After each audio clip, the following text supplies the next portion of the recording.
They want your weakness. They feed on it, like wolves scenting blood beneath the snow. Not your strength that they tolerate, sometimes even applaud, but only when it serves their position, when your strength secures their illusions. But your weakness, your hesitation, that is what arouses them. That is what stirs ambition in their chests. The moment you flinch, the moment your voice trembles, even slightly, they know. They sense it like a signal fire on a dark ridge. He can be taken. Do not delude yourself. Kindness is not a shield. Mercy is not a bond. In the theater of power, these are costumes, and the actor who forgets that he wears a mask is the first to be unmasked. You show them your soul, they sell it back to you in pieces. In power, there is no innocence, only the calculated use of perception. Even silence is a weapon, if held by the right hand. Even compassion is a tool, if wielded without guilt. You believe they want to see your humanity. No, they want to test your limits. They want to know how much humiliation you can tolerate before you strike. They want to measure the width of your leash. Every confidence you share, every truth you offer without leverage, is another arrow in their quiver. You think you're building trust. You're building a dossier on your own undoing. Loyalty does not grow in hearts. It grows in needs. It grows in fear, in calculation, in the sense that betraying you will cost more than staying by your side. Strip away the danger, and their loyalty floats away like smoke from a dead fire. That is the nature of alliances. They are not forged in virtue, but in threat, and threat must never sleep. Never explain, never justify. You do not owe the world your reasons. The moment you start proving your worth, you admit that it can be questioned. The strong do not argue, they declare.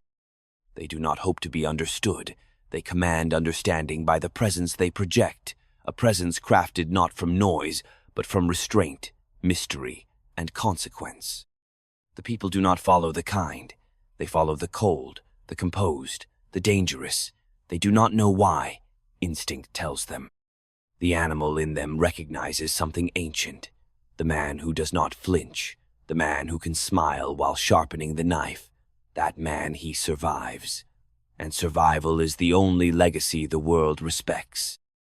To lead is to deceive without blinking. Not to lie, but to understand that truth itself is a currency spent only when it purchases advantage. You do not reveal yourself in full, never. You let them think they know you, and you watch what they do with the fragments, how they test them, how they weaponize them. Then you know who they are. Control is not maintained by affection. It is maintained by the management of perception. You are strong because they believe you are. You are untouchable because they cannot see your wounds. The moment you show pain, they will learn where to press. They will smile when they do it. They will call it justice. Even your allies want something from you. That is why they're close. Not love, not fraternity. They stay because they believe you are still useful or still dangerous. The day they believe otherwise, they will turn, not with anger, with calm, surgical betrayal. No one kills Caesar in rage. They do it with reason, precision, and a knife borrowed from his own drawer. You want to be understood? You want to be admired? Then you will crawl. You will compromise. You will soften. And in that softness, they will find a throne to climb and a man to discard. Better to be silent and feared than open and dismissed. You are not a confession. You are a fortress. What is unseen cannot be dismantled. What they call humility is often camouflage for submission. What they praise as vulnerability is bait. Do not be bait. Do not be the one who bleeds to earn their applause. That applause dies quickly, but your weakness that stays in memory, they will bring it back when they need it.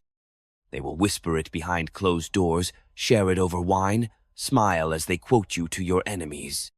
There are no safe hands, only useful ones. Do not believe in the myth of sanctuary. There is no sacred space in politics, no moment too personal to exploit.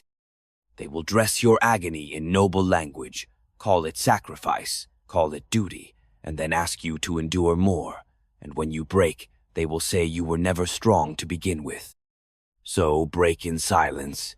If you must break, break behind walls no one sees. Let them call you stone.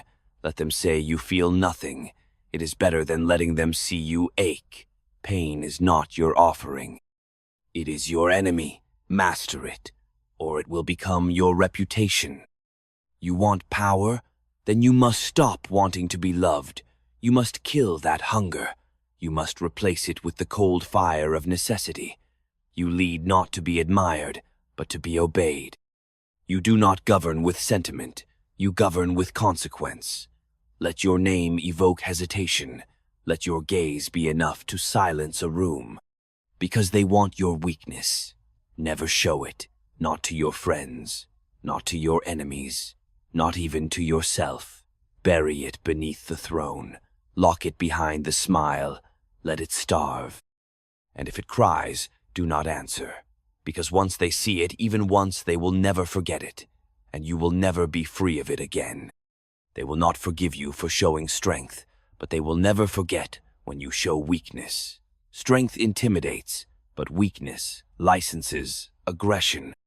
Once they taste your vulnerability, they will justify their betrayal as necessity. They will say you lost your way, that you changed, that your time had passed. They will build a moral case around their treachery, not because it is true, but because it comforts them, because it allows them to pretend that what they did was righteous. But the blade still enters the same way, and it always comes from behind. Do not speak in the language of fairness. Speak in the language of outcomes. Let your decisions cut clean. Do not console those who resist outlast them. You will be accused of cruelty.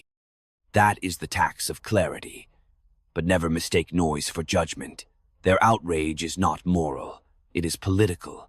It is the sound a herd makes when the lion steps too close. And if you listen too long, you'll forget you were born to hunt.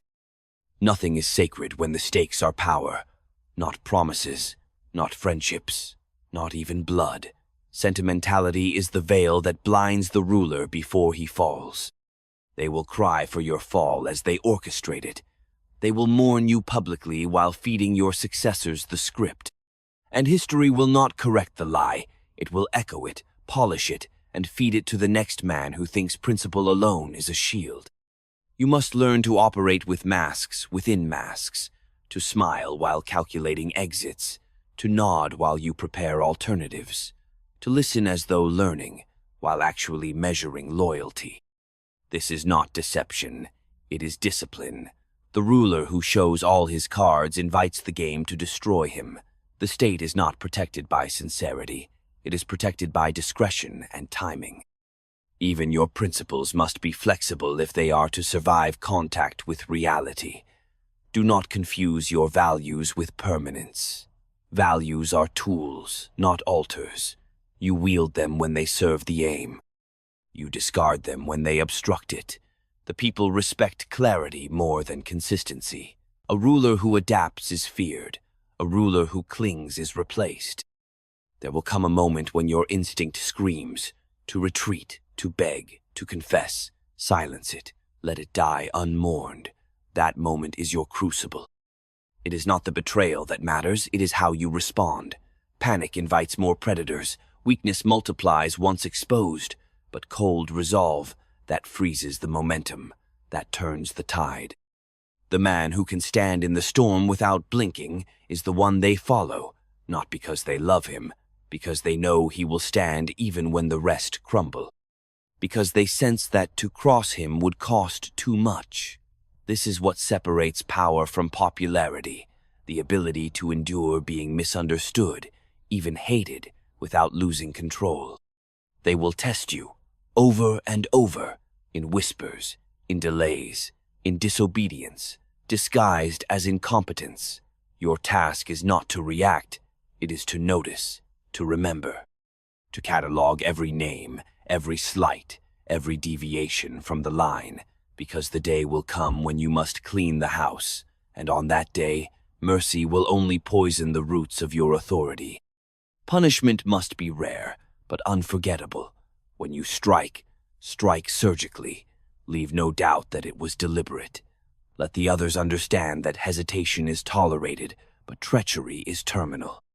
Your power must be a quiet terror, not because you rage, but because you do not need to.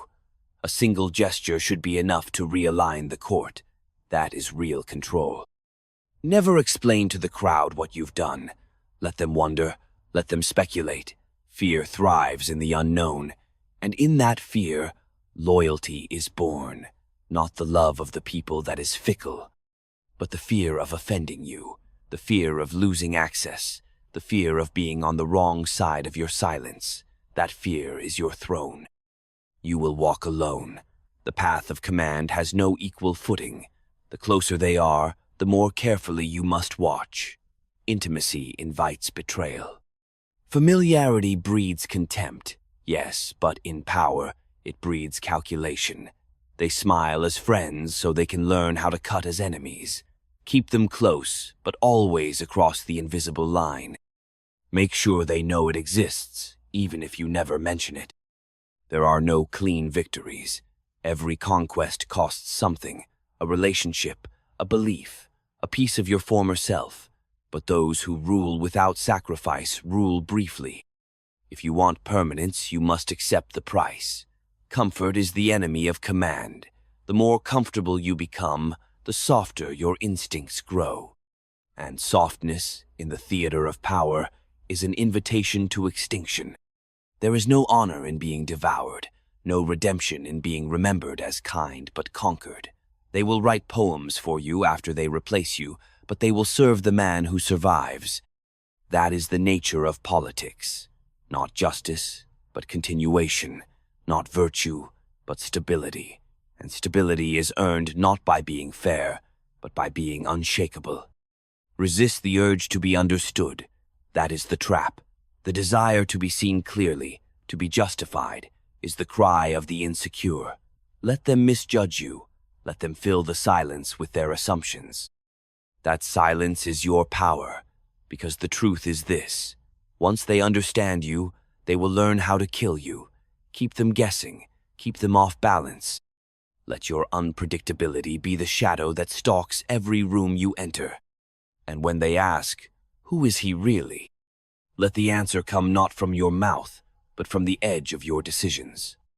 Let them feel it in what you withhold, in who you punish, in what you allow to die and what you resurrect, because they want your weakness. And you, if you are to rule, must give them nothing. No crack, no plea, no explanation. Only the architecture of command. Unyielding, silent, inevitable. You must become inevitable. That is the final form of power, not to be praised, not to be feared, but to be assumed, to exist as a fixed point in their calculations, the man whose will shapes the terrain. Not because they adore you, but because they cannot imagine moving without you. That is the real throne, not the seat, but the place in their minds where resistance feels suicidal. Understand, people do not seek justice. They seek the comfort of order. They crave the illusion that someone, somewhere, holds the reins with enough cold certainty to keep the chaos from flooding in. And if you are to hold those reins, you must learn to do so without trembling, with blood on your hands and silence in your heart. Those who speak of transparency, of vulnerability, of leading with empathy, they do not seek power, they seek permission, they seek to be spared, but the world does not spare the open-hearted. It tests them, it feeds on them, and then it forgets them. You want to be remembered? Then leave scars, not apologies. Let your legacy be the trail of decisions no one else had the will to make. There will always be those who whisper about reform, about ideals, about returning to some imagined past where power was pure and the rulers benevolent. Let them whisper. While they dream of innocence, you will consolidate. While they debate ethics, you will act. The world is not moved by arguments. It is moved by force, directed by will, and sustained by fear. Never appear desperate, even when cornered, especially when cornered. The man who panics dies before the blow lands. Composure is your last defense. Let your enemies believe you still hold cards they cannot see. Let them doubt their victory until it curdles into hesitation, and when they hesitate, that is your opening. That is when you strike, not to wound, but to end. Mercy is a luxury of the secure. Until you are unassailable, do not indulge in it, and even then, use it as a message, not a gift. Mercy must remind them that you could have destroyed them and chose not to. That is the only form of mercy that strengthens power. All others are invitations to insubordination. Never negotiate from weakness. If you must negotiate, manufacture pressure. Create the illusion of other options. Appear busier than you are, more indifferent than you feel, more composed than the moment warrants. Because in the realm of power, optics are outcomes. They will not remember what was said. They will remember who blinked first. Trust, if it exists at all, must be conditional, earned over time, maintained by leverage. You do not trust the man who flatters you. You trust the man who fears the consequences of crossing you. Not because he is a coward, but because he is rational. Rational fear is more stable than emotional loyalty. The loyal man may betray you in passion. The afraid man will not. You must learn to be alone, not just physically, but ideologically. You must become comfortable with carrying truths no one else can bear, with making decisions that no one else will understand until it's too late. That is the price of vision. That is the cost of seeing the game while others are still learning the rules. You are not here to be liked. That is a death wish. Every ruler who sought affection more than obedience was eventually devoured by those he tried to please. Love is conditional. Respect can be negotiated. But fear, if cultivated properly, fear is resilient. It does not depend on the mood of the people. It depends on their memory of what happens when they challenge you. Learn their habits, their rhythms, their vanities. Study not only their words, but the silences between them. Every man reveals himself eventually not in speeches, but in slips. In the way he handles disappointment, in the way his eyes twitch when your name is mentioned. That is where the truth lives, in the places they forget to guard. And if you must show feeling, let it be cold anger. Let them know there is a line, not because you say it, but because someone crossed it once and disappeared. Reputation is not built by announcements. It is built by stories whispered in your absence. Let them tell the stories that make others pause before raising a hand. This is how power is preserved. Through myth, through mystery, through memory. Not by being a tyrant, but by letting the idea of your wrath do the work for you. Your presence must weigh in every room, even when you are not there. That is what they must fear, that the rules are yours, even when you're gone. Because the moment they stop fearing you, they will test you. And if they find no resistance, they will not hesitate. The fall is never sudden. It begins with a smile you allow, a joke at your expense that you ignore, a concession you make to buy peace. And then the erosion begins, slow, polite, and terminal. Do not buy peace. Enforce it. Do not ask for respect. Command it. Do not wait for loyalty. Engineer it. Every structure in the state must serve your survival. Every policy, every alliance, every ritual of the court, all of it must point back to you as the axis, as the constant, as the one thing that must never be questioned. Because the moment they believe you can be replaced, you already have been. In their minds, in their ambitions, in their whispered calculations, they will not say it aloud, not at first. But it begins with options. What if he left? What if someone else led? And the moment that door opens, someone will walk through it. So close the door, with action, with presence, with ruthless clarity. Make the alternative unimaginable. Let them fear the chaos of your absence more than the discipline of your rule. Let your enemies tremble not at your soldiers, but at your silence. Not at your anger, but at your restraint. Because a man who restrains violence is more terrifying than one who explodes. He has control. He has timing. He is waiting for the right moment to end you. Be that man, not the one who hopes, but the one who prepares, not the one who reacts, but the one who arranges the board. You are not a victim of the world. You are its architect. You do not plead with fate, you shape it. They want your weakness. Never show it. Let them guess. Let them wonder if you have any left, and if you do, bury it deep. Lock it behind decisions too sharp to touch. Cloak it in silence. Because in this game, survival is not for the noble. It is for the necessary, and necessity does not weep. It rules. And if ruling demands you sever the last strand of what once made you soft, so be it. That is the final initiation. To walk into power's inner sanctum and understand that what must be done will rarely feel good, will never feel clean, but must be done nonetheless. You are not here to be whole. You are here to hold the center when all else fractures, to be the axis when the world spins off its hinges. That is not sainthood. That is sovereignty. You will hear them speak of humanity, of transparency, of being real. But understand this, the real man is eaten first. The one who reveals too much is always the one remembered, not for what he did, but for how easily he fell. They will say he was misunderstood, that he had potential, that his time came too early. But none of it matters. The only thing history respects is what survives. The game does not change because you wish it to. It does not soften because your heart aches, and no one will carry your burden for you. You chose this, or it chose you. Either way, the throne does not tolerate doubt. The moment you hesitate, the vultures will descend not as enemies, but as smiling advisors, faithful servants, long-time friends. They will say they are here to help, but their knives will already be drawn.